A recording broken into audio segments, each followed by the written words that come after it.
You and I both know that fat around your midsection and belly feels so easy to gain but almost impossible to lose. But the thing is that most people are going about it the wrong way. So in this video, I'm ready to set the record straight. I am sharing 5 things that actually help you reduce belly fat around that midsection, but more importantly, strategies that actually work versus those that don't. So if you've been smashing the crunches and the cardio, but you haven't been seeing any result, you're gonna wanna stick around for this one. But first things first, let's debunk the biggest myth of all that I still hear very often, that I still see all over social media, and that is that certain ab exercises will reduce belly fat. It's just not true. There is no one ab exercise that is going to help you lose fat around that midsection. And on top of that as well, you actually can't choose where you lose fat from, or you cannot spot reduce. So doing 100 crunches every single day is going to get you nowhere in terms of losing your body fat. But in saying that, doing crunches and increasing your core strength, it definitely has a positive impact in your health and fitness journey. It can improve your posture and your stability, but it will not impact your fat loss. And if you want to see your abs, if you want to get toned, if you want to get lean, we must first reduce the fat around the belly. And the only way to do that is to go into a calorie deficit. So a calorie deficit is the first of 5 things that are actually going to help you lose fat. So let's break it down. If you're unsure what a calorie deficit is, basically it means that you are consuming less calories than you're burning. Now, this doesn't mean that you have to reduce your food intake by a huge amount. The best way to work out a calorie deficit for you is to first work out your maintenance calories. So go to a calculator like tdee.com, type in your age, height, sex, and your weight, and it will roughly tell you your maintenance calories. Now, what you want to do from here is just deduct about 10 to 15% from your maintenance calories. Track in an app like MyFitnessPal consistently over time and make sure you measure your progress on the scales or in your clothes, and that way you will know that you're in a deficit. Tip number 2 of 5 is to eat a balanced diet, but 80% of your diet needs to be from whole foods. When I talk about whole foods, I mean foods that are from the earth. Lots of vegetables, lots of fruit, lots of grains, lots of clean, unprocessed foods that aren't packed with sugar, that aren't saturated in fat. Those sorts of wholesome, nutritious, unprocessed foods. I will pop up a big list on the screen here of all of those foods. Basically, you want to make sure that you're having a great variety of these 80% of the time, so 80% of your diet. Then you still have 20% for your soul food. So this means going out for pizza, having a nice glass of wine, having a little bit of chocolate. It is really important to still incorporate those things into your meals, but just at a lesser portion. By taking this balanced approach, it's really going to help you not demonize foods, because what a lot of people and what a lot of women do when they go on a diet is cut carbs, reduce their calories so low, and cut out all of the foods that they actually enjoy.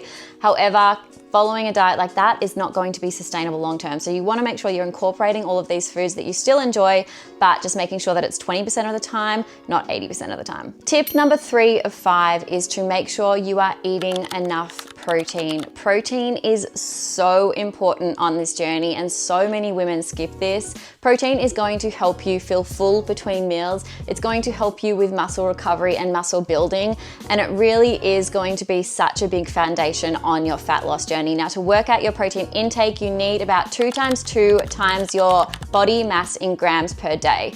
So if you weigh 60 kilos, you want to aim for around 120 to 132 grams of protein per day. Now, the best way to make sure that you're hitting your protein targets is to include a good source of protein powder. Make sure that you're eating high protein foods like chicken, lean meat, tofu, eggs, cottage cheese, Greek yogurt. They are all my favorite. And please do not skip this, because when you are in a fat loss phase, when you're in a calorie deficit, you run the risk of losing muscle, and that actually slows down your metabolism. So by making sure that we're hitting our protein targets, we can hold on to that muscle mass whilst we're in a calorie deficit, which will help boost your metabolism. Win-win. While we're here, quickly, if you need help with some high protein recipes, just head down below and you can download my completely free high protein recipe pack. I'll send it straight to your inbox. Tip number 4 of 5. We are getting to the juicy stuff now. Please stop thinking that cardio is the answer to reducing your body fat. And this is where so many people go wrong as well. They're slamming themselves running, they're slamming themselves doing hours and hours of cardio, when in fact the most important thing that you have to start doing is strength training or some sort of resistance training. What I usually recommend is getting into the gym or a home program if you've got a good setup at home, following a proper tailored strength program that is going to help you get stronger in the gym at least 2 to 4 times a week. And in this program, you want to make sure that you are doing compound lifts, so it's working every single muscle, like your squats, your deadlifts, and your bench press. There are plenty more, but that's for another video. But the main thing that you want to be doing with your strength training is tracking all of your weights over time so that you make sure that you are progressively overloading and getting stronger. By following a program like this, you're going to be able to maintain and build your muscle mass, which is going to give you that lean look. I have my very own app where I program all of my clients' workouts, and when I tell you it is a game changer, it's no word of a lie.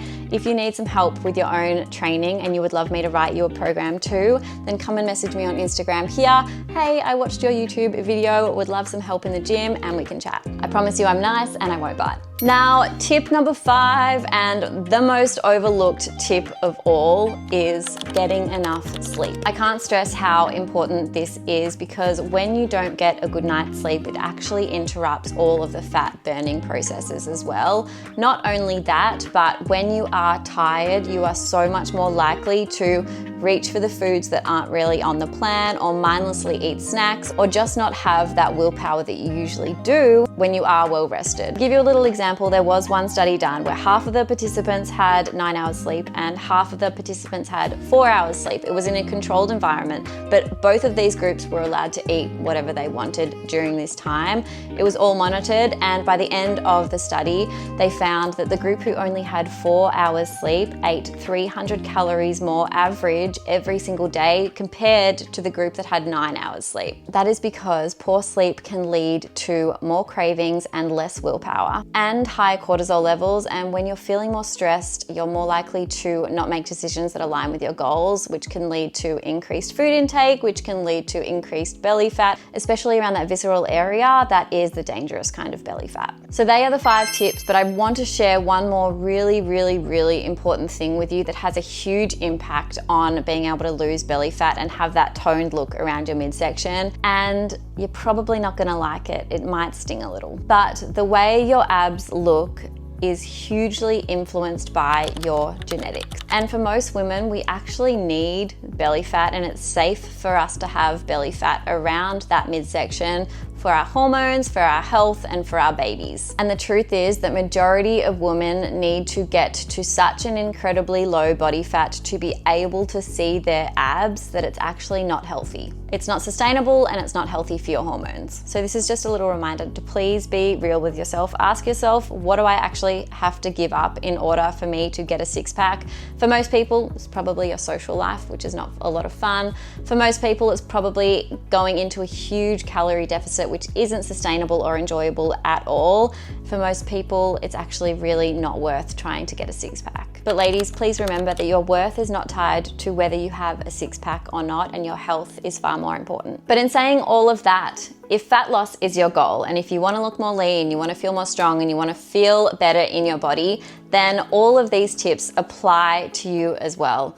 You must be in a calorie deficit. You must be hitting your protein. You need good sleep. You need a well-balanced diet, and you need to be strength training. Now, if you're feeling stuck and lost and you feel overwhelmed by having to do all of this yourself, I promise you, by having someone help you, having someone to support you, having someone write your programs, having someone check in with you, and just having someone in your corner on this journey, it's going to take you so much further ahead.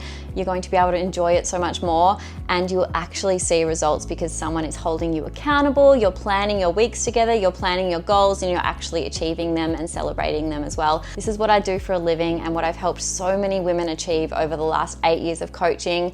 If you need help on your health and fitness journey, please apply for my one-on-one coaching below, or come and join my 66 to Fit habit transformation group community. If you want more information on any of those things, come and follow me on Instagram, drop me a DM and say, hey, I watched your video and would love to chat to you, and we can chat from there. Otherwise, if you've got it on your own, bloody love it as well. Thank you so much for watching. If you've got any questions, drop them below, and I will see you in the next video.